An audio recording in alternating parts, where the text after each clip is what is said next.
সবাই গ্রুপ ছবি উঠাইতে খুবই ভালো লাগে। দেখো আমরা সবাই মিলে কক্সবাজার আসছি, গ্রুপ ছবি উঠাইতেছি, খুবই ভালো লাগতেছে। কিন্তু কক্সবাজারের ফিলটা কিন্তু অনেক ফিল। আমরা তো প্রত্যেকবার সবাই ভাবেন যে এত কক্সবাজার কেন যায় ওরা।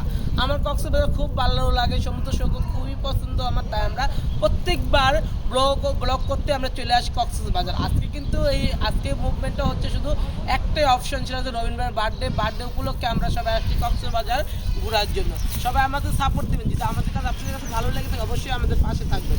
একটাই অনুরোধ, যারা আমাকে ভালোবাসেন অবশ্যই আমাকে নিয়ে কমেন্ট করবেন, মন্তব্য করবেন। কিন্তু আমার মেয়েকে নিয়ে কোনো কমেন্ট, আমার মেয়েকে নিয়ে কোনো কমেন্ট করার কোনো প্রয়োজনই নেই কারণ। হ্যাঁ, আর আমার ভাইয়ের ছেলে আছে, আমার মা, আমার হাজব্যান্ড, সবাই জানো বাংলাদেশি কম্পিটিশন আমরা সবাই মিলে খুবই এনজয় করতেছি, বিষয়গুলো খুবই মজা করতেছি। সবাই একটা অনুরোধ, আমাদেরকে সাপোর্ট দেবেন আমাদের পাশে। আমি তো নতুন ব্লগার, তাই এই নতুন নতুন ভিডিও নিয়ে আপনাদের প্রত্যেক দিনে হাজির হয়ে যায়। আপনারা সবাই লাইক দেন বিদায়, এত শেয়ার হচ্ছে বিদায় আমি ব্লগগুলো করি। Thank you so much. আসসালামু আলাইকুম।